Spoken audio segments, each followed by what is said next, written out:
episode of the Alamo City Sportscast with Mike Jimenez and Joe Garcia. Make sure to subscribe and hit that like button. Join the discussion as we broadcast live from beautiful West San Antonio. And remember to tip your hosts as it helps the show grow. What's up, San Antonio? What's going on, South Texas? This is the Alamo City Sportscast coming at you from the beautiful part of San Antonio. I'm also in Houston, Texas right now because I'm here for work, but we're going to have a great show today. Me and Joe. Joe, you're still repping the Cowboy Blue, baby. I got my Saints gear on. A bit of a surprise, but we have to break down a lot today, man. Cowboys got destroyed by the Saints 44-19. We're going to break down the Houston Texans winning a boring-ass game on Sunday Night Football against the Chicago Bears. Got to talk about the UT Longhorns destroying the UTSA Roadrunners over the weekend. By the way, our guy, Johnny Walker, nailed the prediction 56-7. Yeah, he did. He nailed it. So we're going to have a lot to get into. Do some pop culture nostalgia. We'll talk maybe about the Emmys a little bit. I got to watch Beetlejuice for the first time and second time. That's right. I saw it twice this weekend. I'll give my impressions of that movie as well. Joe, I'm glad to see that you're repping the blue, baby. And I'll be back in studio tomorrow. But I'm glad that you're representing the blue and the Dallas Cowboys. But look at Chris Leha.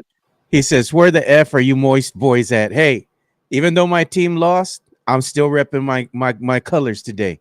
I ain't going nowhere. I'm still here. Yep. I'm still here. It was an interesting game last night because you watch this Cowboys game against the Saints.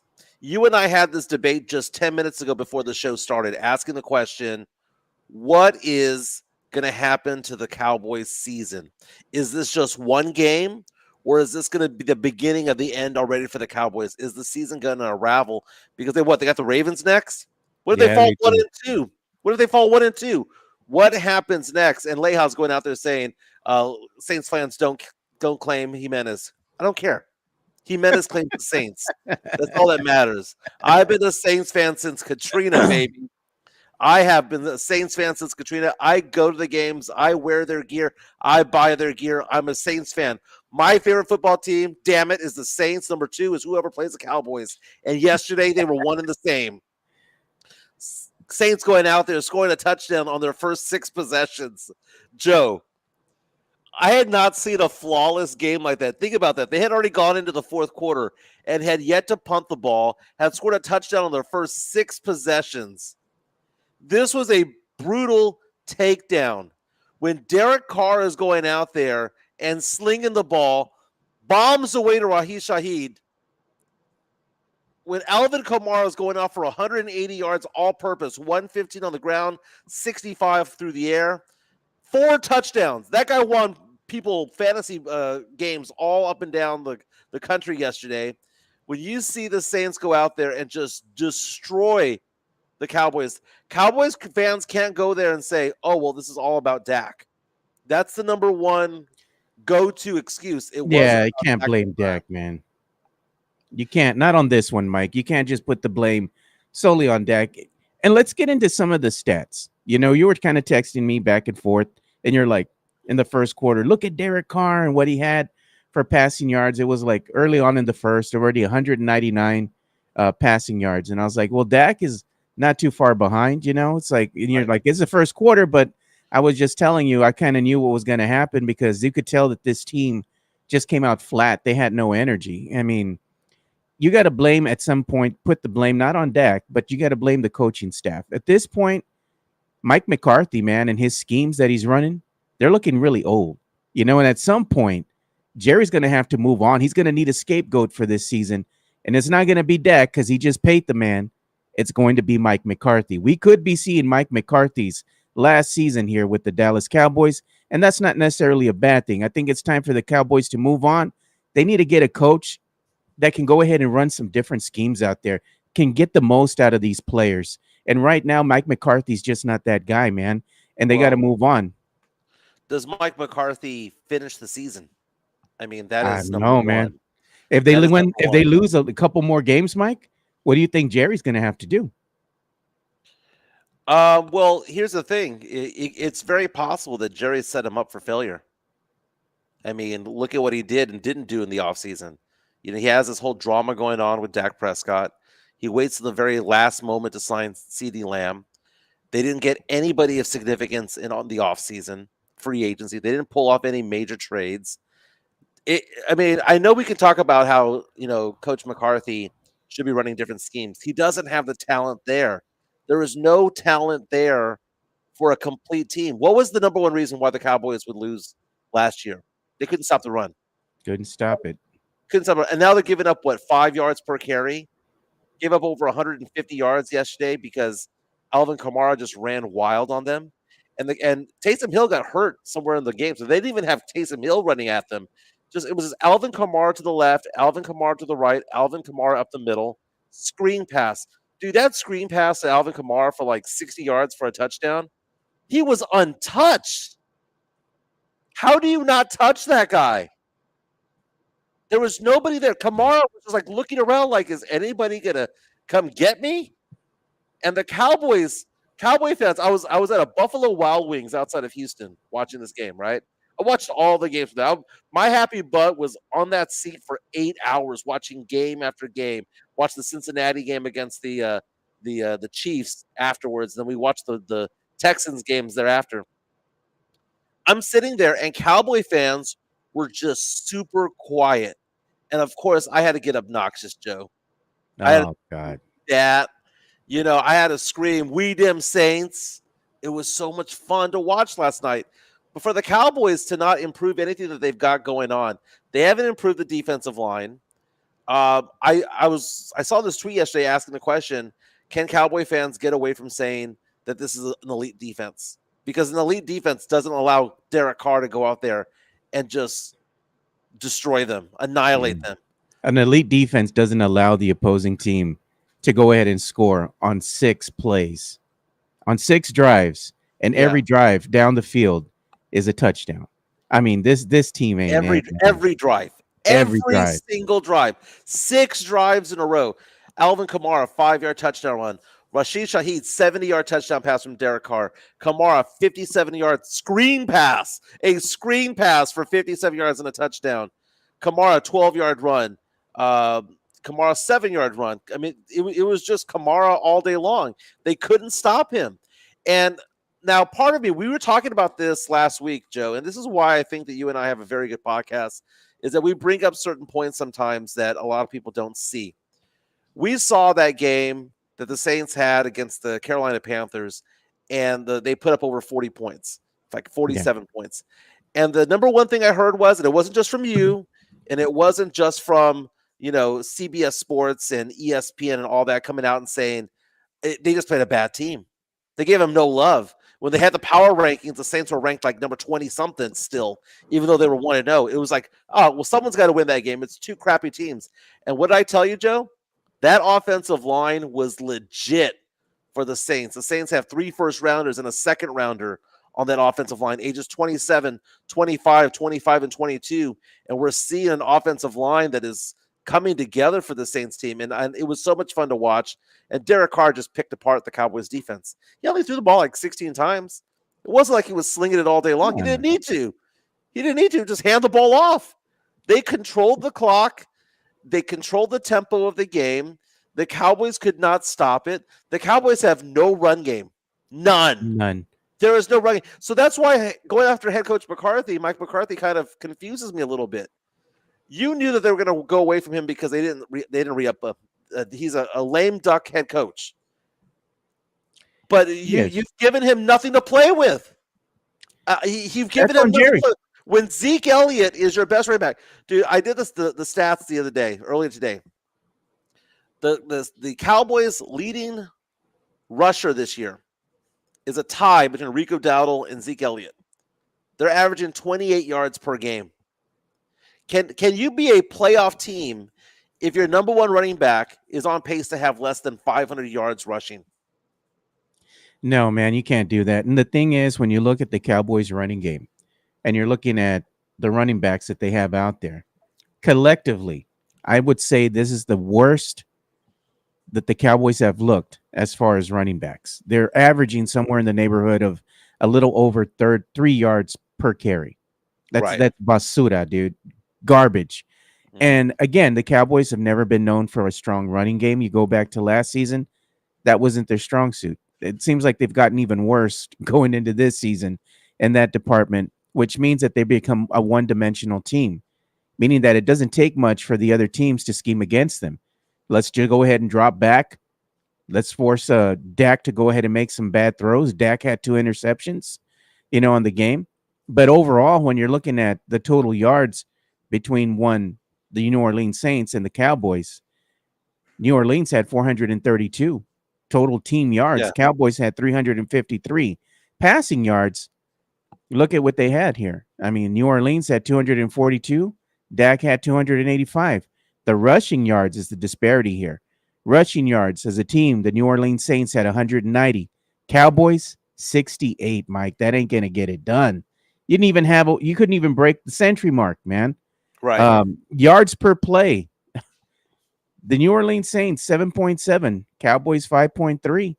I mean, you're just looking at what's going on down the line, and the stat line isn't that bad. I mean, of course, the rushing yards are one of the gaping holes that you can see here, but everything else, it wasn't that far away from the Saints. But the problem was that the Saints were money this whole game. Every time they went down that field, they scored a touchdown. Cowboys couldn't do that, man. And again, the Cowboys at this point, I'm going to go ahead and I'm a Cowboys fan out there, but you got to ask yourself, Cowboys Nation, is this team just an average team? Are we just going to see a average team out there, meaning that this team isn't going to be anywhere near sniffing the playoffs? This could be a team that's actually going to be a lottery team. You might have to rebuild the whole thing. Just go ahead and blow it up. You're going to have to let Micah Parsons walk. I mean, something's got to give. The Cowboys yesterday got exposed. Bad. Is basically what you're saying. They got exposed, and we had someone ask the question. Is it Bill Belichick time? I think it was David Outwater asking, "Is he going to make it to the Week 10?" I predicted before the season started, Joe. I don't know if you remember me saying this, that the Cowboys would fire Mike McCarthy when the Texans go over there and whip up on them in November. That's going to be the time. They got exposed. Offensively, no run game. We've been saying that from the beginning. Think about how Cowboy fans said that all offseason. What do you mean that Zeke Elliott is our RB1? What do you mean that we're going to get Dalvin Cook off basically the waiver wire? What do you mean we're going to have Rico Dowdle as RB2? What do you mean by all that stuff? Dalvin Cook's on the practice squad. Yeah, he is. He is. He just got brought into the team, 10 days before the season started. So Jerry Jones set up Mike McCarthy for failure. He did. Now the question becomes, well, who do you bring in? People are saying, well, what about Bill Belichick? Dude, Bill Belichick wants power. Bill Belichick wants to have control over the roster.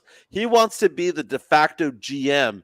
Do you really think Jerry Jones is going to do that? Hell no, Jerry ain't going to do that. And is it even really a good thing to hire an old-ass coach anyway? I've been saying this about Pop. When Pop leaves the Spurs, there's no other team that wants him. There's no other team that wants Bill Belichick. It's not only just the coaching has passed them by, it's the fact that the power that they want to go along with the coaching. You see these old school guys that are failing right now, like Sean Payton, formerly of the Saints. He's old school. He wants to have control. But what's working these days? You see DeMeco Ryans going out there and working well with Nick Caserio. It's a different dynamic, man. There needs to be a youth movement amongst the coaching, and I would like for the Cowboys to do that, to go find a nice young head coach someplace. The Saints have Clint Kubiak as their offensive coordinator, and things have changed, man. When you have a strong offensive line, when you've got a decent quarterback in Derek Carr, when you've got 2 stud wide receivers, a good running game, and you've got a good fullback, the Saints might be a surprise team this year. It's just 2 games, man. So I'm not going to come out here and say the Saints, it's our year, right? But I am saying, though, 91 points in 2 weeks. 91 points in 2 weeks in 2024 NFL, dude. I don't care who you're playing. I don't care if you play the Panthers twice. 91 points in 2 weeks is good. And the running game is outstanding for the Saints. I'm excited about my team. The Bucs are looking good. Hey, look at that. The NFC South doesn't suck anymore, right? The Panthers suck, but the Saints don't, and the Bucs don't. So it's interesting to see what's going on. I like this comment here from Jesse A. Joe, you got to keep the same energy from the offseason. Just go with your Sancha team. And that's the thing that I love about this. Cowboy fan gets pissed because I'm publicly saying that I have a Sancha team that's not even in the same conference. I'm going for the Texans as my side team, right? My side chick. And hey, they had a good game yesterday. It was a bad game, but at least they won. Unlike the Cowboys, who just came out and just wet the bed from the get-go. Flat, no energy. But, keep on bringing that, man, because you know what? Even though you don't think that I'm a Cowboys fan, I'm still repping my team. Are you? Did you walk into the office this morning wearing your Cowboy blue? Because if you didn't, don't be talking your shit. I'm here in my Cowboy gear. The Cowboy fans are going to be Saints fans in about 6 days because the Saints have the Eagles at the Superdome next weekend. So it's going to be funny. They're going to be like, now do that to them. That's what I saw all yesterday. Saints do a repeat performance, do it against the Eagles next week. But you look at the NFL right now, the teams that have 2-0 records. Because if you're 2-0, the odds of you making the playoffs are exponentially higher than if you start the season 0-2. But look at the teams that are 2-0. You got the Buffalo Bills, the Pittsburgh Steelers are somehow 2-0, the Houston Texans, the LA Chargers, Kansas City Chiefs. 5 teams in the AFC that are 2-0. When it comes to the NFC, the Minnesota Vikings, who were supposed to be dead in the water because Sam Darnold's their QB1, is 2-0. The Saints, the Bucs, and the Seattle Seahawks. Where are you at, Niners? Niners losing yesterday. Where are you at, Cowboys? Cowboys losing yesterday. Some of these seem tough, man. As a Cowboy fan, you're gonna have disappointment, right, Mike? And this is one of the games that you want to get as a Cowboy fan. You want to beat the Saints because they have almost like a rivalry going back and forth, where the Cowboys always want them to beat the Saints, But when you're seeing losses like this, it's hard to stomach as a Cowboy fan because I've been there before. When you're in enemy territory, Mike, and you're at a Buffalo Wild Wings, and you have a lot of Saints fans there that are going to outnumber Cowboy fan, and you got to be there privy to them talking their shit. You're talking your trash over there at Buffalo Wild Wings, and Cowboy fans just quiet in the corner, not saying nothing. It's irritating. It irritates the shit out of you because you got nothing to say when your team is getting bested by the Saints. They got curb stomped, dude. I was watching that game yesterday thinking to myself, okay, it's going to unravel. What did I tell you when you and I were going back and forth in our text messages? It's just the first quarter. I said it's just the first quarter. There's still a half to go. I was expecting this to unravel, right? Because the Saints were a touchdown underdog in this game. As a Saints fan, I even said that I thought that the Saints would lose this game 24-20. But as the game progressed, went from the first quarter to the second quarter, I was thinking to myself, oh my God, the Cowboys have no run defense. They can't stop anybody. And that was the thing that the Achilles heel last year when it came to the Green Bay Packers running up and down Jerry World and destroying them in the playoffs. They couldn't stop it. And it was just so, Joe, it hurt me a little bit. I mean, I was giddy as a Saints fan watching touchdown after touchdown after touchdown. But I was thinking to myself, how embarrassing is it? How embarrassing is it to have 6 possessions in a row to start the game end up in a touchdown? How demoralizing is that for the defense? How demoralizing is that for Cowboy fans? And my sister, huge Cowboys fan, was pissed off at me because I kept on sending her the Saints logo. I was just sending her like the logo every time the Saints scored a touchdown. Who dat? Who dat's going to beat them Saints? It wasn't the Cowboys. That's the most annoying catchphrase in NFL right now, man. Hearing Saint fans, who dat? Yeah. Who dat? Or what do you all do? Spin it and say, who dak? I'm just like, man, shut up, man. But what's funny to me too? Looking at all this, that's going on here, I knew that Tex-Mex Frank was going to come in hot here, and he's going to say, hey, un grito, viva Mexico, Independence Day. It was over the weekend. So smart. I did something special because I knew this was going to happen, Mike. So I'm going to play the video with the grito or the picture that I put up with the grito. So here we go. Just for all of Cowboys Nation, me included. Hey, sometimes you just got to be humble, right?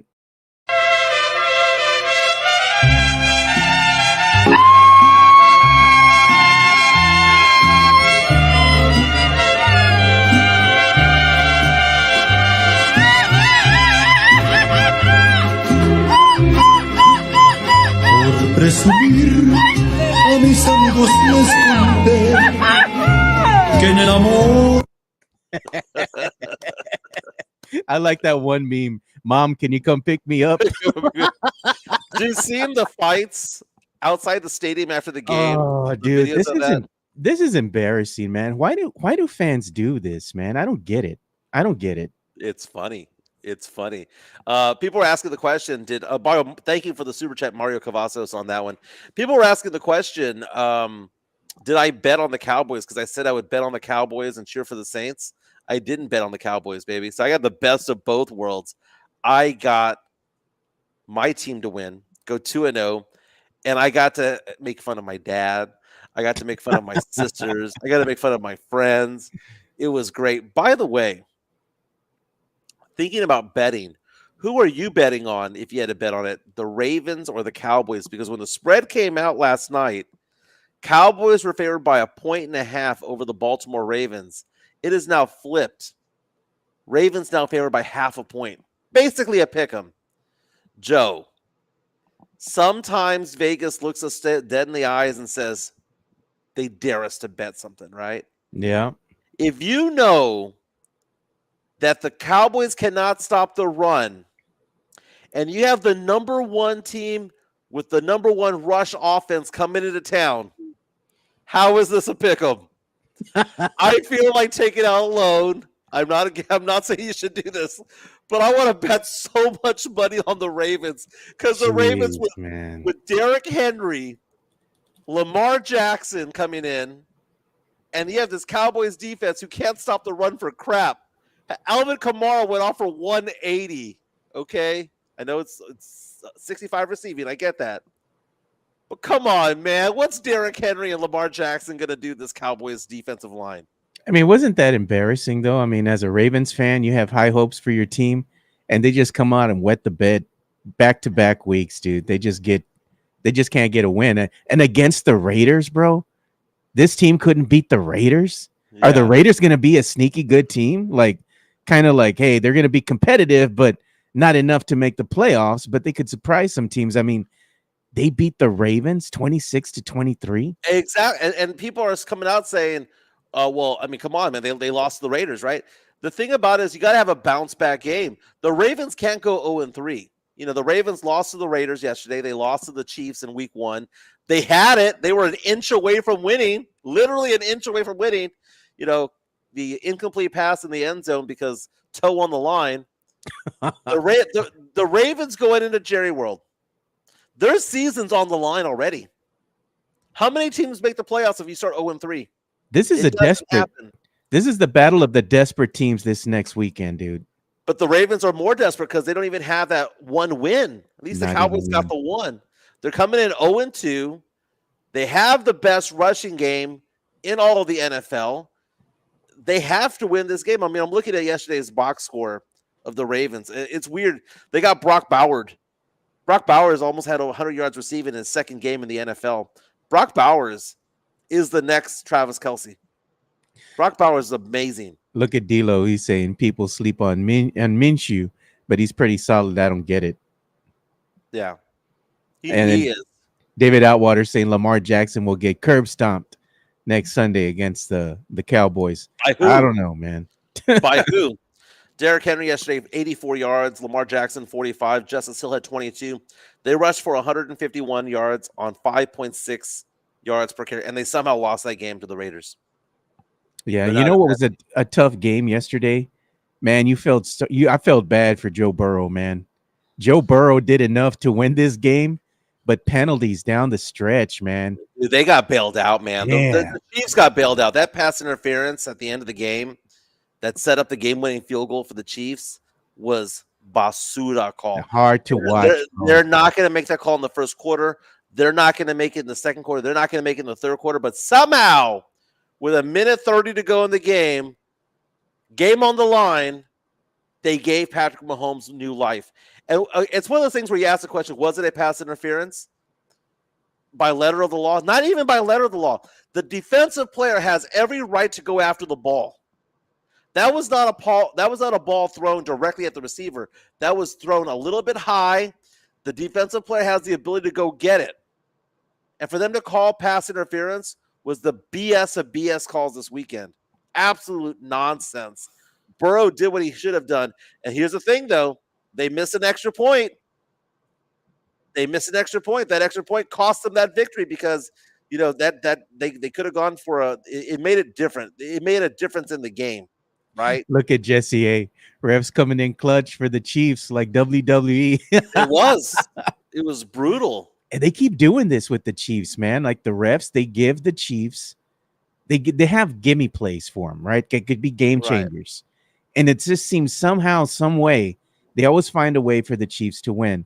I felt bad for Burrow because you could see he was disgusted, dude. They showed him on the sideline. He got his helmet and he just threw it on the ground because he's like, we had this game and it just, the refs, man, they let this one get away from them. And again, it comes down to a field goal.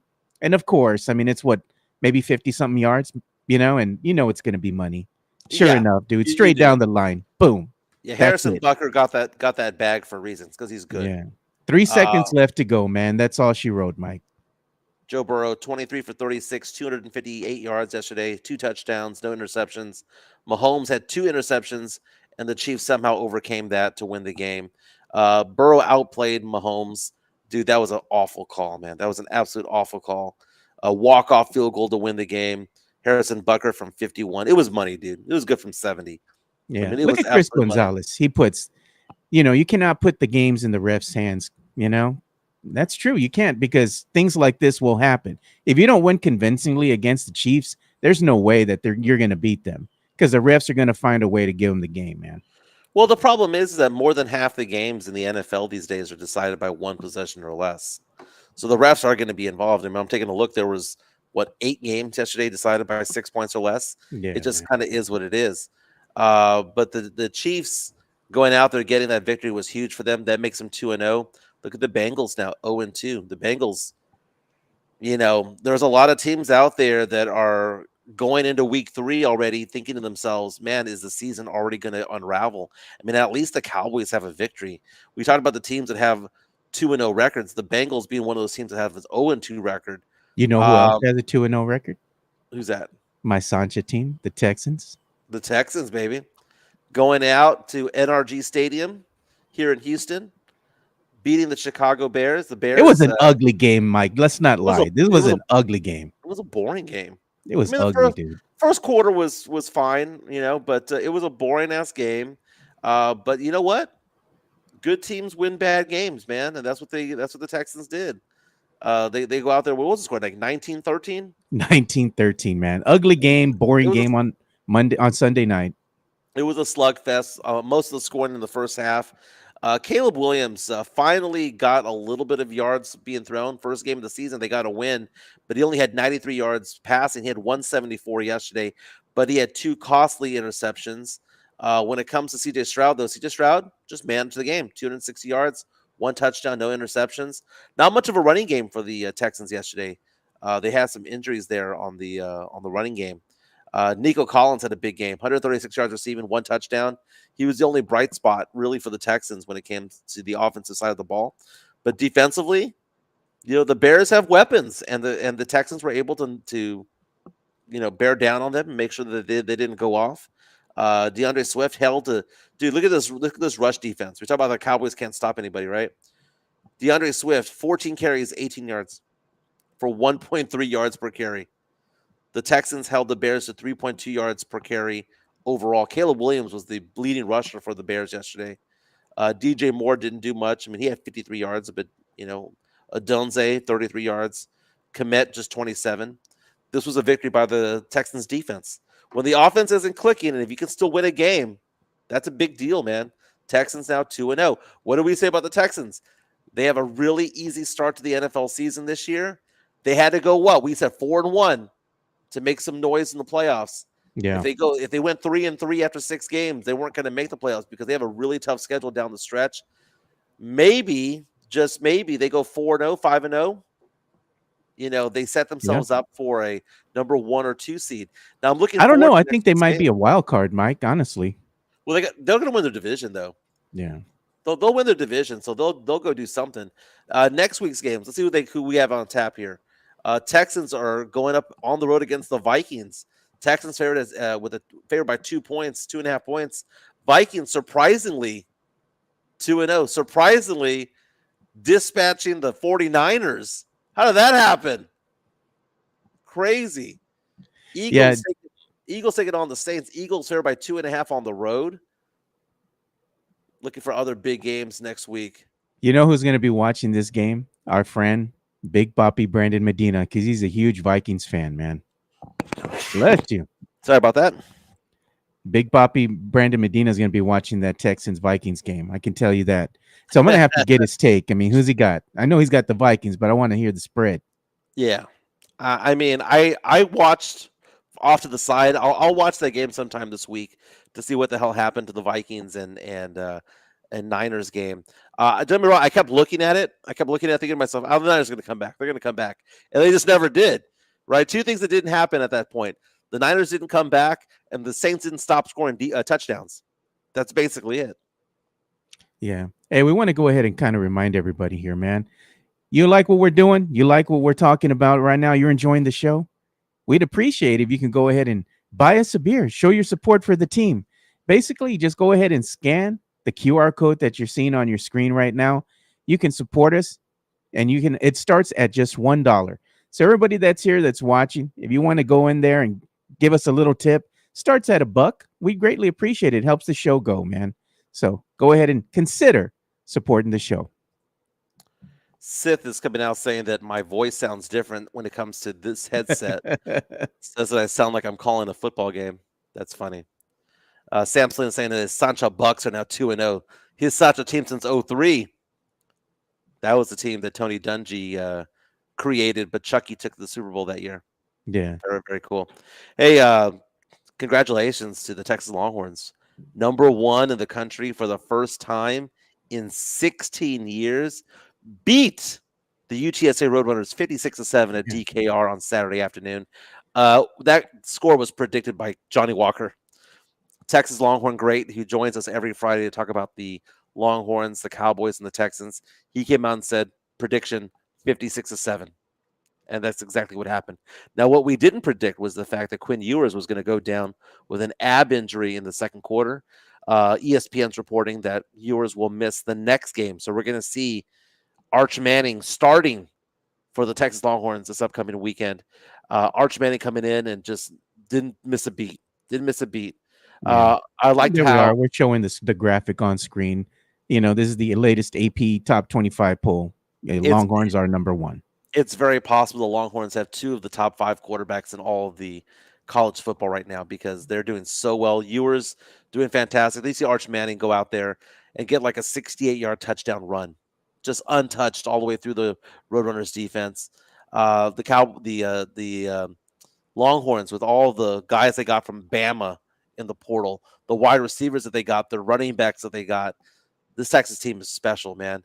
And it's going to be interesting because you see number 1 and 2 there, Texas and Georgia. If they can stay undefeated come October, mid-October when they play each other, that game at DKR would be the biggest game of the year in college football up until the playoffs, which is amazing. But the AP Top 25 poll showing Texas at number 1, Georgia at 2, Ohio State at 3, Bama at 4, Ole Miss at 5, Tennessee coming in at 6. Look at all these SEC schools. You got Texas, Georgia, Bama, Ole Miss, Tennessee, and Missouri. You got 6 of the top 7 from the SEC. Then you got Miami, Oregon, Penn State in the top 10. You see A&M coming back in at top 25. My LSU Tigers right there at number 16. Look at Tim Gonzalez asking the question, Mike, are you surprised that FSU is 0-3?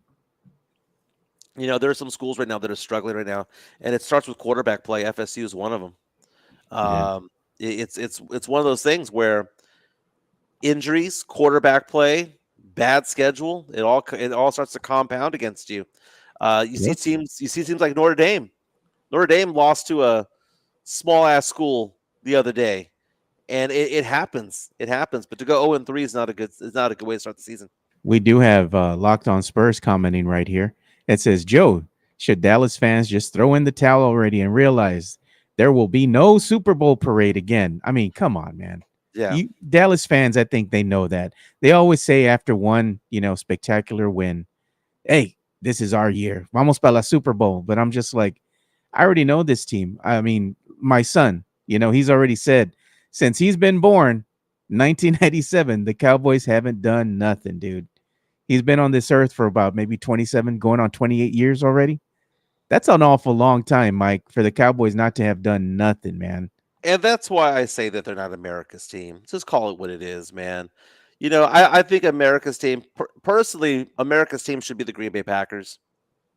That's who the team should be, or the Pittsburgh Steelers. The Cowboys, dude, just give up that title if you go 30 years without making the playoffs, without making the Super Bowl, without making the conference championship. A lot of Cowboy fans come up to me and they go, "Oh yeah, well it's been a longer drought of winning the Super Bowl for the Niners than it has been the Cowboys," which is true. But the thing is that the Niners have been in the Super Bowl twice in the last 6 or 7 years. They at least make conference championships. They at least make Super Bowls. It's hard to win a Super Bowl. It really is hard. And we see that Patrick Mahomes is trying to make a three-peat for the first time in the Super Bowl era. It's hard.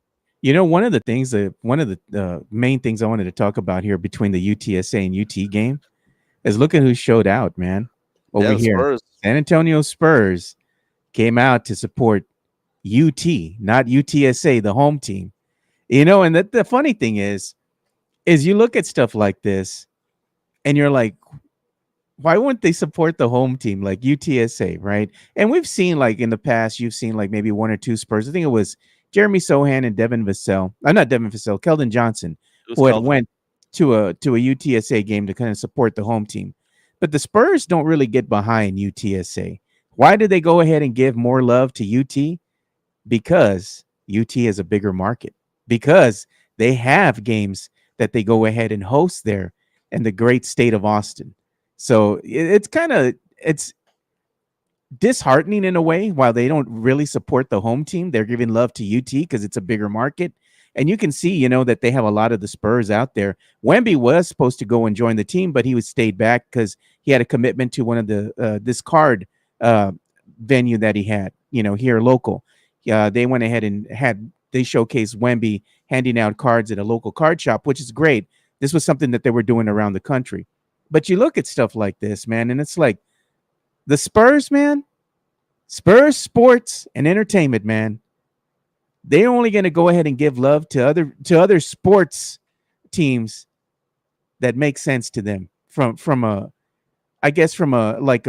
move. In other words, from their perspective, this is the market that they are in right now. They're wanting to get the fan base in Austin. So of course they're going to go ahead and go out there and show love. But I do like the Keldon Johnson keeping it real, man. Look at them. He's out there and he's sporting UTSA, man. Nothing but respect for the great Keldon Johnson, man. I mean, San Antonio is in many ways sharing the Spurs with Austin. They get their 2 games a year. That's the untapped market because, their research showed that the city of Austin, they weren't Spurs fans, they weren't Rockets fans, they weren't Mavericks fans. That was a market there that they could grab, right? So we knew that Spurs fans existed in Corpus. I mean, I go to Corpus Christi sports bars. Hey, there's a ton of Spurs memorabilia out there. Corpus is a San Antonio Spurs fan base. You go to McAllen, they want the Spurs. You go to Del Rio. Heck, we're going to have, I think later on today, if I'm not mistaken, Stephon Castle is going to be in Del Rio. That is a Spurs market. Yeah. Austin, though, I mean, think about Austin being the size of San Antonio for the most part when it comes to market size. Pretty damn close. And for that to be an untapped source of revenue, an untapped source of fandom is a big deal. UT going to UTSA, why are the Spurs not showing UTSA gear? It's just Keldon out there. It's because they're playing in Austin, man. They're playing in Austin. If the Longhorns, for whatever reason, played at the Alamo Dome, which will never happen unless it's a bowl game, Yeah. if they come down over here, maybe more Spurs will wear UTSA gear. But I'm not offended, man. I'm a UTSA grad. I'm not offended. I understand what's going on. That was the home team. And then also, the fact that Texas was going to destroy UTSA. It wasn't a competition at all. I'm not offended at all. Yeah, I'm just saying, man. It'd be nice to have the Spurs go out there and support the home team, man. Like have it like a collective. Have some of the players come out there, Mamu and whatnot, come out and support the UTSA Roadrunners. I bet you the school would love it, especially if they sat near, where all the students sit, the student section. They'd have that section going all crazy. The students would definitely appreciate it, having them take some pictures with the players. That'd be awesome, man. But we'll see what happens. There's still a lot of games left in the season. I mean, we saw what happened with UTSA. We heard the comments from one Coach Traylor there. You could tell he's kind of going through things a little bit, and he's kind of letting people know that this team is kind of in flux right now. They're trying to look for their own identity, and he's like, hey, back in the day, when we had Harris and Rashad Wisdom and Sincere McCormick and all them, hey, we weren't really good right out the gate. It took a little bit of time for us to get it together. Right. Same principle here. I think that's what UTSA fan has to kind of think about as far as Coach Traylor and what he was talking. He was spitting truth, man. He's like, this team has to find their own identity. They have to have some cohesiveness together. And once they go ahead and start building that camaraderie, figuring things out, I'm sure they'll be able to turn things around, but it's going to take some time. Might not happen this season, but it could happen in the following season. So if you're a UTSA fan, stick in there, man. The team will turn things around eventually. Yeah, I think that Don Harris from News 4 San Antonio said it best a couple of days ago when he was talking about when UTSA lost to Texas State, that Coach Traylor knew about that was going to happen a long time ago. There is no identity there. No Frank Harris there. The offense has changed. And beyond Wisdom and Sincere McCormick, dude, all the star receivers are gone from recent years. They're gone, right? So it's a brand new bunch of kids that are out there. It's going to take a while for them to gel together and be better together. But they do have talent, though. They did get a lot of talent from SEC schools and whatnot through the transfer portal. It's just it takes time for it to marinate. It takes time because, Harris is not walking through that door again. No. He was there for so long, like 7 years. He was there because of injuries and redshirt season and COVID extensions and things like that. He's just not coming back. But you mentioned the Spurs. Let's give some love to Jeff Garcia from Locked On Spurs and Ken's 5, who brings us that daily content for your silver and black. Locked On Spurs is your daily Spurs podcast, hosted by Jeff Garcia, the lead Spurs writer for Ken's 5 San Antonio. Jeff has a healthy plethora of guests all the time on the Locked On Spurs podcast. You can also follow Jeff on threads at Jeff G. Ken's 5 SA. You can also follow Jeff on Twitter at Jeff G. Spurs Zone. So make sure you go ahead and give Jeff a follow not only on threads and Twitter, but also on YouTube at youtube.com/@Locked On Spurs. This is where you're going to be able to find the replay of the Locked On Spurs podcast. Make sure to like, subscribe, and share. That's right. Daily content when it comes to your Spurs. I subscribe on Spotify. I subscribe on YouTube, and you should as well. You were showing those photos of the Spurs over at the UTSA game. And did you get that sense, Joe, that UTSA fans were salty about it, or was this just coming from you? No, that's just something that I've noticed, and I've noticed that UTSA fans are kind of salty about it. It kind of hurts a little bit because the Spurs are here in your own backyard. You would think they would give the UTSA team some love, some support, but they ain't doing that, Right. The Spurs are going to go ahead and give support to a bigger team, which is UT, because they're in a bigger market. I was just saying, hey, man, at the end of the day, it would be a good look if they just went out there and gave a solid to UTSA and have some of the players show up. Keldon loves the UTSA Roadrunners, man. So I'm like, come on, Keldon, bring some of your friends over, show some love to the home team, man. That's all I'm saying. But, we're talking about Jeff Garcia, and today Jeff Garcia's special guest is a friend of the show. Pledger, man. James Pledger. That's right. I was going to say that's a great topic there. Who might be on the roster bubble for the Spurs? Because if you take a look at all the players that they've signed, they have too many players. Yeah. So a couple of players are going to go. The Spurs re-signed players like Mamu. Is Mamu guaranteed to spot on this team? Champagne is back with the team. There's certain players on this team that are going to be on the varsity squad, if you will. Some might be a couple of two-way players. Some might be out in Austin. Some have to get cut, right? So that's a great topic of conversation because the Spurs season, the training camp gets going in a couple of weeks, if I'm not mistaken. You've got in about a month, you've got the first preseason games, and then the season gets going in about 5 weeks. Yep. Dude, falls upon us. You have Spurs Media Day that's going to be coming up, and that's always a big thing for the local media. Get out there and get a first look at like Stephon Castle.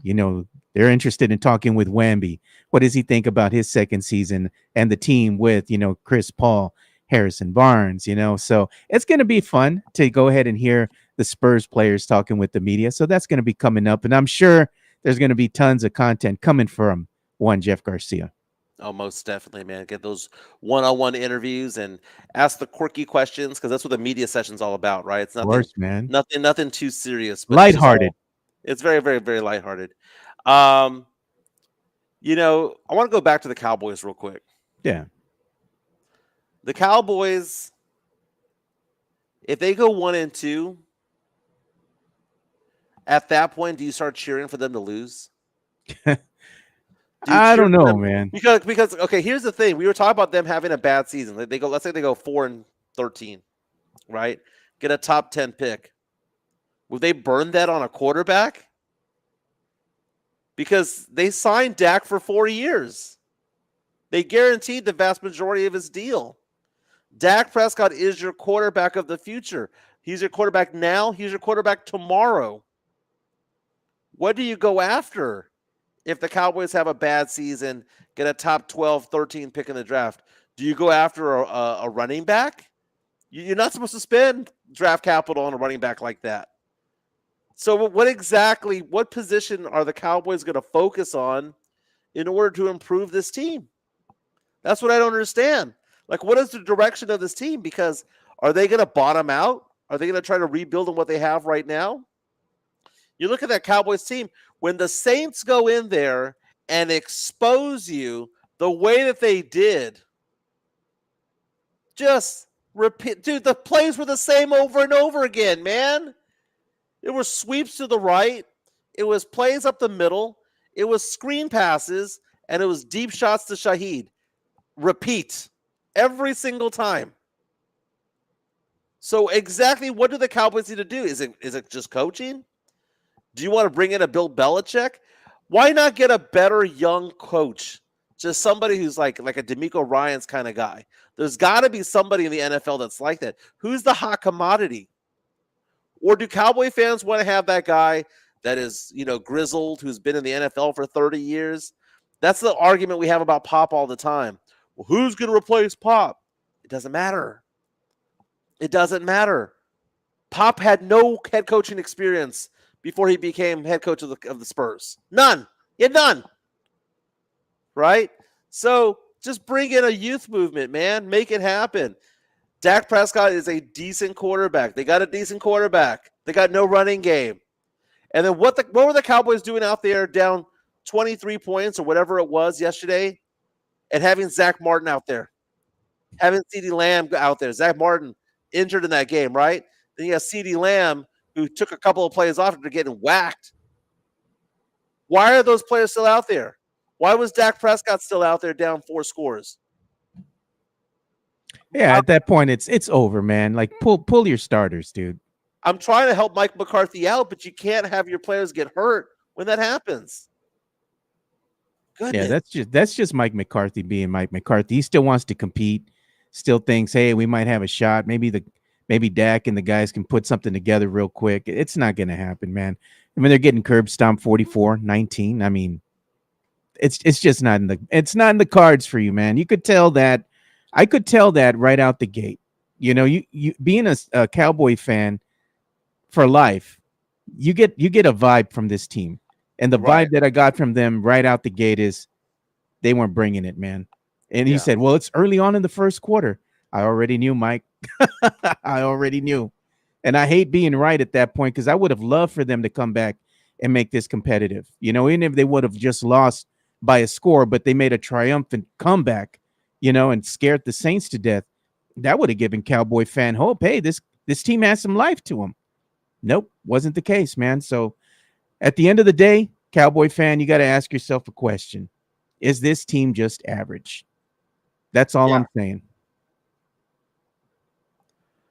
I am confused by what Cowboy fans are wanting at this point, because you have half the fans who want the team to try to win.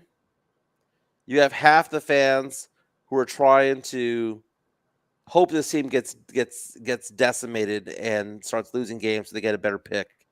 This is very reminiscent of, remember, team play-in versus team tank. Yeah. I think Cowboy fans are going to get into that conversation piece right there. I really do. Cowboy fans going to be divided, man, this season. They're going to have the diehards that are like, it's puro pinche Cowboys a la verga. And, I get that, man. It's you're going to support your team. You're going to support the team with every ounce that you have in you. You're just there, ride or die, regardless of what the record is. And you know what? I respect the heck out of those fans. They're going to be lifelong, loyal fans. And you have the other faction of fan who's a realist, kind of like myself, which I still want the best for the team. But you're looking, and realistically, you look at this team and you know what you got. Mm-hmm. It's not going to be Super Bowl bound, might not even be playoff bound. I know it's early on in the season, but look at what's happened to them right now. They went from looking like world beaters to playing a Saints team, and the Saints team just humbled them. And I think this is going to be the normal moving forward for the Cowboys. Is they're just not going to have that magic this season, and we really might be looking at a team who's going to be a lottery team. Now, okay, so the Cowboys beat the Browns 33-17. That was a team with a really good defense, but Deshaun Watson is just trash these days. The confidence level that Cowboy fans had, I asked you this question last week. Well, what was the confidence level of you as a Cowboys fan going into the Saints game? And you said super high. I said scale of 1 through 10. You said a number above 10, right? So this has to be a deflating loss, even though you're looking at it going, oh, well, I mean, who did the Saints play? They beat Carolina, right? Someone had to win that game. The Ravens game, what's your confidence level right now? Oh, not confident. Not confident at all. But look at Mario Cavazos. This is what I'm talking about. He goes, it's the second game of the season. What the F are you talking about? Mario, I'm being realistic, man. I'm looking at you. I'm looking at the camera, and I'm just telling you, you might have, as a Cowboy fan, I'm a Cowboy fan as well. This team might just be, they're just an average team, man. It doesn't matter the pieces that you have out there on the field. CeeDee Lamb, you got Dak Prescott, you got Micah Parsons. But beyond them, who else you got? Who's going to step up? You need to win the games against average teams, right? And the Saints come into this game. Maybe the Saints are a good team. We don't know. But you had to look at the Saints on the roster, on the schedule, and think to yourself, home game against the Saints. Come on, man. It's Derek Carr. Come on, man. It's Alvin Kamara's got to be older now, right? Yeah. But you look at the Cowboys schedule right now. I got it up right now. They got the Ravens next. They go 1-2. This could be a good game for the Cowboys to turn things around. You're right. If they could beat the Ravens. Right. Giants on the road. That should be an easy win. Giants suck ass. Now they got Mario's like, I'm not saying not going 1-16. I'm not saying they're going to go 1-16. No. I'm just saying this team might. What did I predict, Joe? What did I predict before the season started? I said 7-10. 7-10. This is falling in line with a 7-10 schedule season, because Cowboys week 5 on the road against the Steelers. The Steelers, who are somehow 2-0 on the road against them. Then the Lions come to town. Then the Niners come to town. Then you have the Eagles and Texans. Falcons somewhere in the middle of all that. Dude, but you know what? If the Cowboys beat the Ravens next week, Mike, it's going to be like, we're back. We're this back, is our baby. year. We're back, baby. Okay. Just tell me, as of right now, loss or win, right? Oh, man. Ravens, you know what? Ravens. I'm going to call it right now, man. I'm going to say that the Cowboys, they best the Ravens next week, man. Oh, you're out of your mind, dude. I'm going to say it right now. Out of your Cowboys mind. are going to best the Ravens, dude. The best rushing team in all the NFL against that crappy-ass rush defense. I'll even give you a score, Mike. 27-23. Cowboys beat the Ravens. Dude, I think the Ravens scored more points than the Saints did. We'll see. Okay. So here's the thing. They got okay. So I think they're going to lose to the Ravens. I think they're going to beat the Giants. Will be 2-2. Steelers. Okay, let's say they win that game 3-2. That's a tough game though. They're going to lose to the Lions. They're going to lose to the Niners. They're going to lose to the Falcons. I mean, beat the Falcons. They're going to lose to the Texans. They're going to lose to the Eagles. Cowboys are going to be 4-6. Look at Mario Cavazos. He said if they beat the Ravens, all it means is that the Ravens aren't as good as expected. Goodness, man. There you go, man. But you know what? Let's go ahead and also give some love to our boy, Chris Leha over at MCS General Contracting, man. Home of that diamond hard concrete. MCS General Contracting, more than 30 years of combined experience in concrete placement. They are the best in the business, honest pricing, high quality work. They get going on house foundations, driveways, concrete patio decks. If you want to extend the deck, extend the driveway. If you're a business and you need to put together a slab, a parking lot, or other concrete placement services or sidewalks, reach out to MCS General Contracting at 210-774-9155. They're confident in their skills, so give Chris Leha over at MCS General Contracting a call at 210-774-9155. And thank you for being a sponsor of this show. That diamond hard concrete, man. That concrete's so good. You would have thought it was a Saints player. Yeah. Hey, Chris Leha, Saints fan, baby. he can make you a Saints, the fleur de lis, the logo. You want that, man, in your backyard. You want that in your pool. You want it made out of concrete so everybody else can gawk at it. He can do that for you. He can make you a pickleball court, patio. He can go ahead and make you a parking lot if you're a business. You want to go ahead and get it done right the first time? Yeah. You call our boy Chris Leha over at MCS General Contracting. Can we talk some entertainment news real quick? Sure, man. You want me to go ahead and get the bump ready for you? Let's get the bump going because I need to get something off my chest, and it really pains me. Here we go.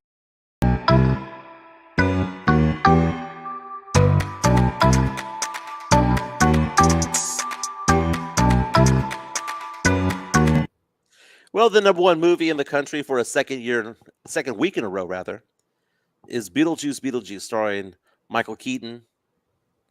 And Joe, remember I said this, that Michael Keaton bats 1,000 with me? Yeah. That there's never been a Michael Keaton movie that I've never not liked? Dude, Beetlejuice sucks. Joe, you've seen it already, right? What do you mean it sucked? I thought it was a good movie, dude. It's almost like it still has vibes from the first movie, but it's a continuation, kind of give you a little bit more of a background story. I thought it was funny. It still carries the same energy from the first film. I'm looking at the Rotten Tomatoes. By the way, Beetlejuice, the original movie, I loved growing up, and I love it as an adult. Okay? Yeah. Gina Davis, great movie. And I'm looking at the Rotten Tomatoes, and 81% of people who've gone to go see the movie Beetlejuice have enjoyed it. 77% of critics, right? So it's certified fresh, according to Rotten Tomatoes. Dude, my girlfriend and I went to go see that movie, and we were so confused. And then we said, you know what? Maybe it's because we were eating while we were watching it. Yeah. Let's go watch it again. So we watched it on Friday. We watched it again on Saturday. Back-to-back days we saw that movie. We looked at each other after that movie and we said to ourselves, that movie sucked, didn't it? No. She goes, yeah, that was awful. Now, I'm not going to go as far back as say that it was awful. It just wasn't good. I mean, it had some parts that were interesting. Jenna Ortega is part of the cast, right? You have Winona Ryder reprising her role. And then you have Catherine O'Hara, who, by the way, I didn't realize that Moira Rose from Schitt's Creek is basically the same character as Catherine O'Hara's character in Beetlejuice, right? It's the same everything, dude. Even she's eccentric. The crows and everything there. For those who watch Schitt's Creek, the crows have eyes. That whole episode of Schitt's Creek, basically, it's like an homage to it in the Beetlejuice. The movie sucked, dude. It just sucked. It was a convoluted script. It's a convoluted plot. It was just all right. I mean, it was it was a dollar movie, dude. Go watch the dollar movie. Go watch it when it's on Netflix or Hulu. It was just all right. No, dude, it was a good movie. It was a solid, entry into the continuation of the Beetlejuice franchise. I liked it. I dug it. The wife and kids went with me to see it. They liked it too. So it was all good, man. So Mexican Junior comes out with a comment for us saying Beetlejuice 2 was solid. Some parts dragged on, but Keaton was awesome. Ryder was looking good. Also, anything with Monica Bellucci is worth watching. Dude, why was Monica Bellucci in that movie? Like, her character did absolutely nothing. She's beautiful, by the way, but she did absolutely nothing. There's no character arc for the Monica Bellucci character. And you're right, Michael Keaton was solid. The problem is Michael Keaton was only in the movie for what was his screen time? Did they only have Michael Keaton on there for 3 days? 3 days of filming? Michael Keaton was maybe in the movie for 6 minutes. He wasn't in the movie, dude. He was in the movie, but I mean, he didn't have a lot of screen time up there. What's the point? Then what is the point of the sequel? That's like saying, yeah, we're doing a sequel to Karate Kid, but there's not a lot of karate in it. No, that's the whole point of the movie, is to watch Michael Keaton. Michael Keaton, I bet you if you added up all his time on the screen, 6 minutes, 7, no more than 10, dude. I would bet anything that it was no more than 10. So why watch the movie? I don't get it. Nah, it was solid, dude. I enjoyed it. I had nothing to drink when I went to see this one. Wasn't drinking in the theater, none of that stuff.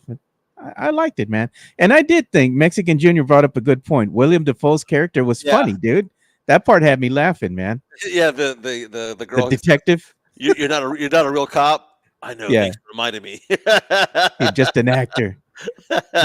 Since we're on the subject of entertainment, man, one of the things that we got to show here. I was watching Noche, UFC's event that they held over the weekend, UFC 306. Yeah. It was held in the Las Vegas Sphere, man. And I got to tell you, dude, I mean, they knocked it out of the ballpark, bro. Look at these graphics, man. Oh, yeah.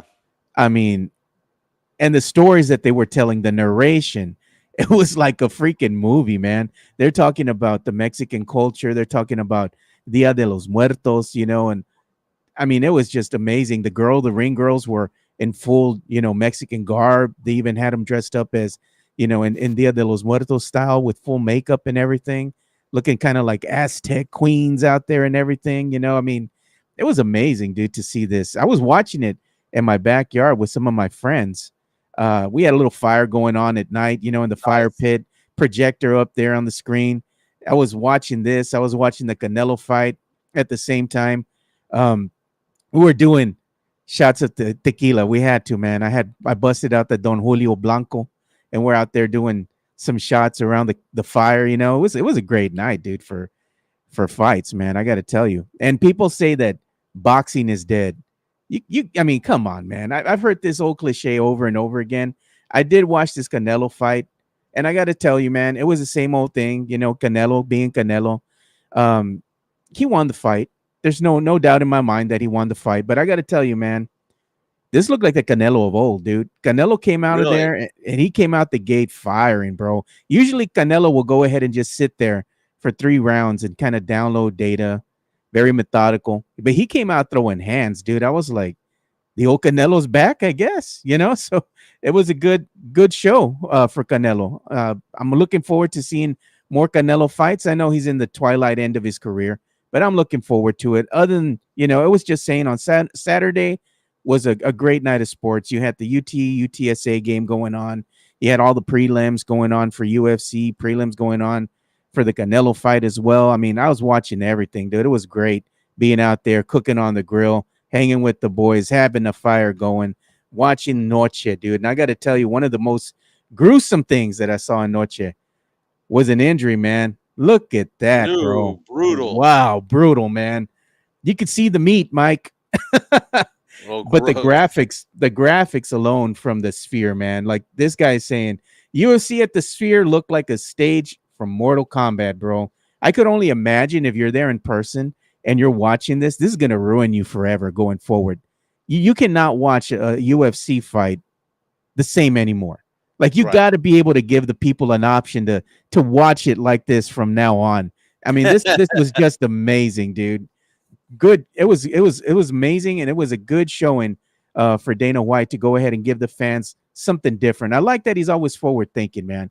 But a great night of fights, man. So it was something that I enjoyed. I was talking to our boy Spernandez at the same time as well. Kind of called him up, and we're texting back and forth, talking about the fight. So that's something that we'll definitely me and him will talk about maybe sometime later on in the week. I'm glad that you brought that insight in because I know that UFC was going on. I know the Canelo fight was going on. Those were two things I didn't watch over the weekend, so I'm glad that you got us to bring that up. The Sphere is amazing. I was there earlier this year for one of their shows that they have over there. Is it just that screen? I mean, how this just like plays on your senses, dude. Yeah, you are fully immersed into it all. And it's funny because the balcony seats are better than the low-level seats. The low-level seats give you the balcony seats give you a little bit more of you're in it type of thing. Yeah, right in the middle, right? It's amazing. Absolutely amazing. Can you do me a favor? Can you go to tmz.com? Sure. And call up that video of Shakira. Bunch of cochinos in Miami over the weekend, dude. Damn. Shakira, according to TMZ, was performing at a Miami nightclub and got off the stage because she accused a fan or somebody in the audience of trying to record video of her upper skirt. Oof. I mean, got some cochinos doing stuff like that, man. Yeah, it's the second story. So it says Shakira stormy stage exit after fan films up her dress that she dipped out of the concert. She called them out, but apparently the guy kept doing it. And so, yeah, just putting the camera underneath it, right? There's the headline: stormy stage exit after fan films up her dress. So apparently she called her out by pointing at the guy saying, like, I saw what you did. And then she started to dance a little bit more. And then he tried doing something towards her dress again. It says he awkwardly tugs at her dress again. That he tugged at her dress after trying to film underneath it. And she was like, I'm out. And she bounced. That's pretty sick, dude. Okay. I can't believe that somebody would do that. Like, tug at the dress? Yep. Or not much to tug at. It's a tiny dress, but yeah, but like you shouldn't be able to touch people when they're up on stage performing. What's that? That's sad. That's so sad. Hey, I saw a story the other day, and I gotta tell you about this, Joe. There's a woman in Greece who got arrested for setting fires on purpose. Oh God. And she got sentenced to 3 years in prison for it. And the reason why she set the fires on purpose was because she wanted the firefighters to come so she could flirt with them. She wanted to have a reason to have the firefighters in her neighborhood. So she's setting grass fires and things like that. And one got to be so big that it threatened a neighborhood. And the firefighters knew that something was up because every time a fire was started, she was there on the scene. And they're like, why is this woman still always here? Right? And she admitted in court that, yeah, she wanted to pick up a firefighter. She was hoping to flirt with one. Didn't know how to get in touch with one. Started setting fires. Sentenced to 3 years in jail. Dude, that's when dating apps don't work, Joe. That's damn, man. Oh, look at this, man. We have Tony Ornelas joining the chat late. He says, Mike, did you act like Stephen A earlier? Glad I missed it. 91 points in 2 games. Come on, man. I want to see the power rankings right now. I know we have to wait until tonight's game. You got a Monday Night Football game tonight. The Eagles are playing today. I know they play the Falcons, right? The Battle of the Birds. Yeah. I know we're going to have wait until tomorrow morning to get the power rankings.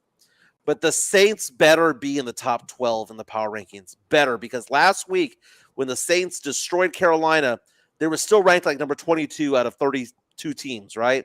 They were completely dissed. Everyone's like, oh, no, they played a bad team. Now they open up a can of whoop ass on the Cowboys at Jerry World. 6 touchdowns in 6 possessions. Holding that, crappy running game by the Cowboys down. Holding them back. I want to see what people think. I was watching earlier today Mike Golick. Remember Mike Golick from Mike and Mike in the Morning? Mike and Mike, yeah. Mike Golick was talking about the Saints, and he was glowing about them. He goes, man, there's always that one team that comes out of nowhere that goes on and wins 10 or 11 games. Comes out of nowhere, becomes a playoff team, and you don't know which team that is. And he goes, maybe it's Pittsburgh. Maybe it's Minnesota. Maybe it's the Saints. All 3 teams have something in common. They're 3-0. He goes, you got to look at these teams and ask yourself the question, by week 5, Where are they? By week 5, if either of these teams are 3-2, you have to take them seriously. And he was just basically saying that he was talking about Raheem Shaheed from the Saints. Dude, the guy is basically, I don't want to say he's as good as Tyreek Hill because he's not, but he's basically doing what Tyreek Hill does. He just once or twice a game, try to go for that 60, 70 yarder, and he'll be there. He'll be there. And then that opens things up for Chris Olave. They're probably one receiver short of having a super solid team. They got an offensive lineman this year in first round of the draft. I wanted them to go get Brock Bowers, but Brock Bowers was picked by the Raiders. Brock Bowers with 97 yards receiving yesterday. Remember I told you before the season started? Yeah. My fantasy team, I was like, dude, I'm Brock Bowers heavy. I was in an auction league. I bought Brock Bowers, and I paid a lot for him. And they're like, I remember some guy looked at me mockingly and was like, what do you think he is, Travis Kelce? You know what I said? Yeah, I do. I do think he's Travis Kelce. By the way, Marvin Harrison Jr. yesterday, 2 touchdowns. He only had 1 reception in his first game of the season. Everyone's like, throw him the ball. Had over 100 yards and 2 touchdowns. It's great, man. I love seeing these young guys come in there and do very well. Xavier Worthy, starting his career right with the Chiefs. I don't think he did much of yesterday because I was watching that game.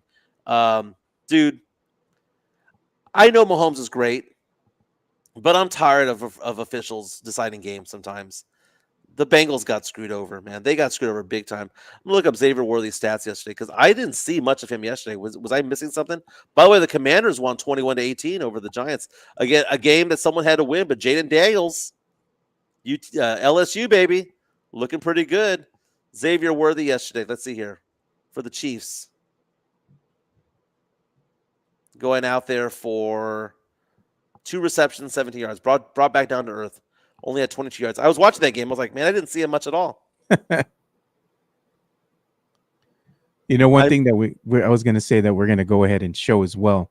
We're just going to tell everybody, man. Hey, man, you want to support the show again?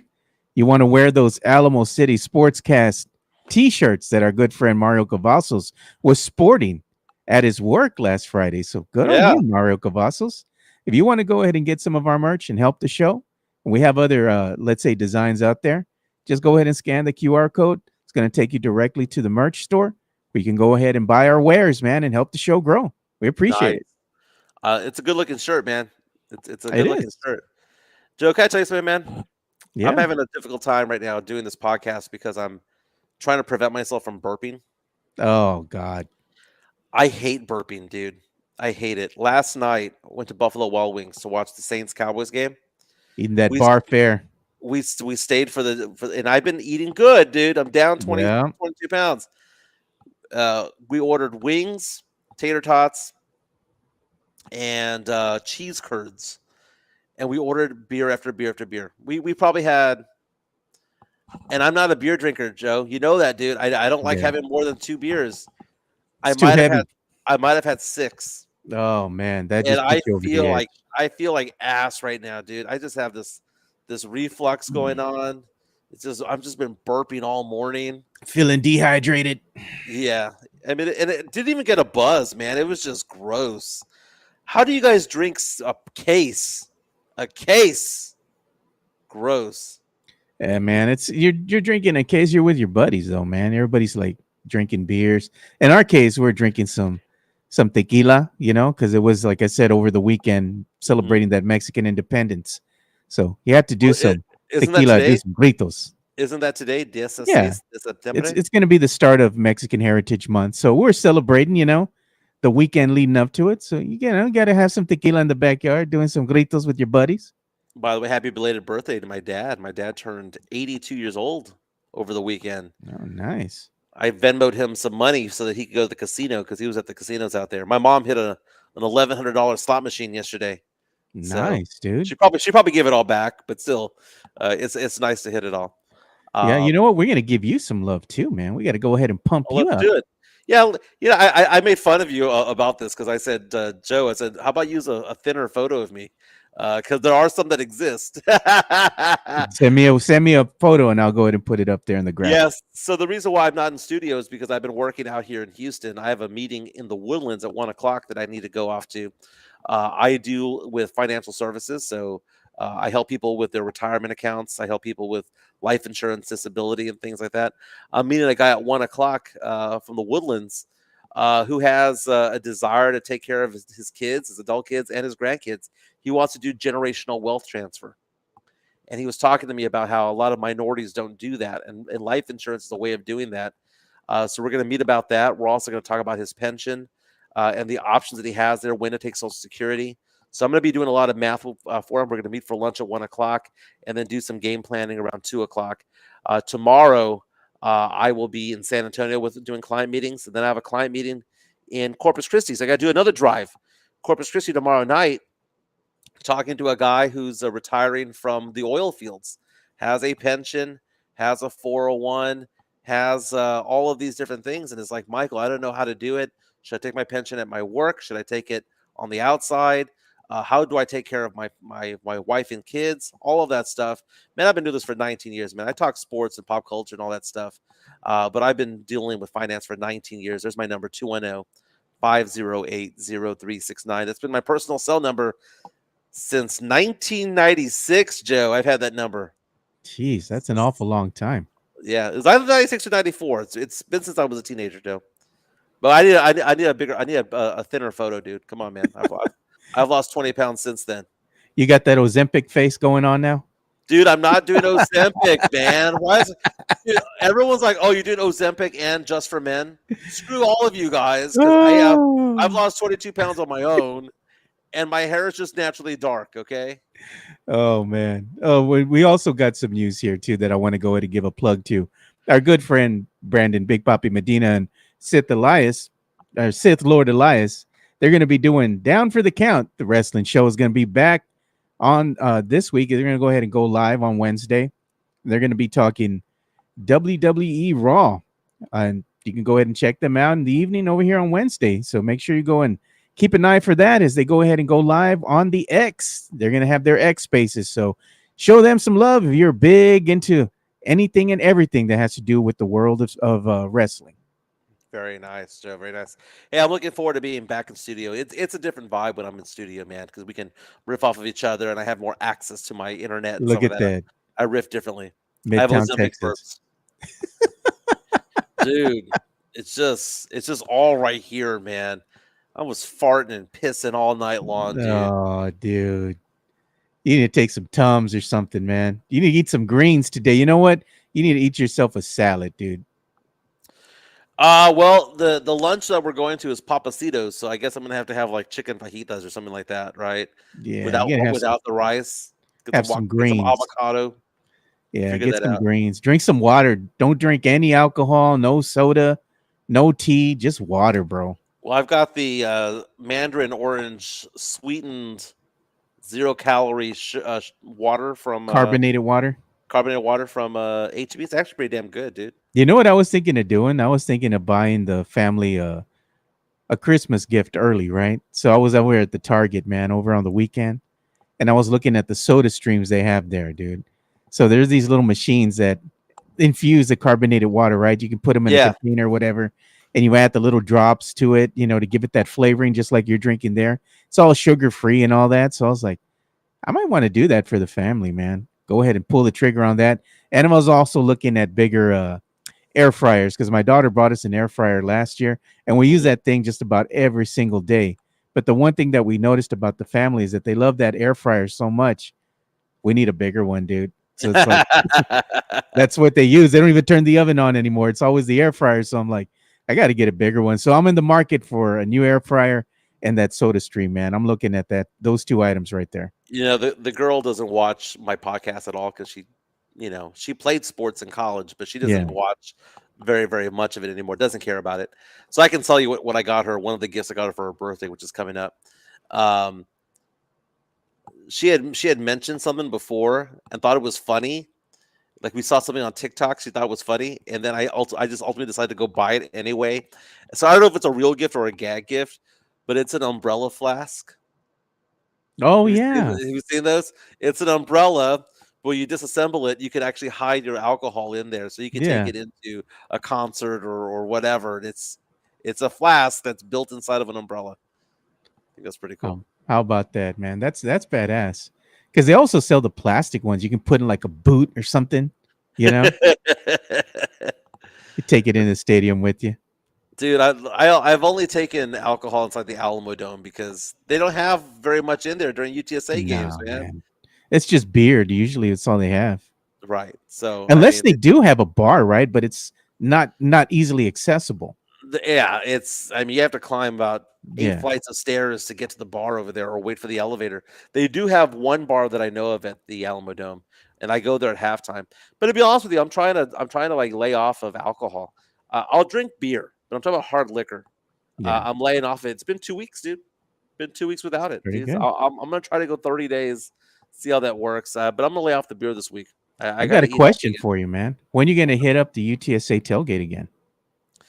See if I'm trying to stay off the alcohol, man. Ah. My friend Sean, we were at my house watching Monday Night Football last week, and he poured me a shot. He goes, "Hey," I went to the restroom or something like that. I came back out. He poured me a shot. And I said no. And he thought I was joking, and I was like, "No, man, I'm trying to lay clear of alcohol right now, or liquor, not alcohol. Like I'll have beer, I'll have a glass of wine. I'm trying to lay off the bourbon. I'm trying to lay off the tequila. I'm trying to lay off the vodka. That's what I'm trying to lay off of." Look at that Sith Lord Elias, man. He says Mike is going to ask the restaurant mariachis to play Pearl Jam. Dude, have you tried Metalachi when they play Crazy Train? That's awesome. Yeah. Metalachi's amazing. You know what I liked? I liked that one rendition that they had. I know you don't like the movie The Big Lebowski, but they had a Mexican version where they're playing like flamenco guitar to Hotel California, dude. It sounds amazing, dude.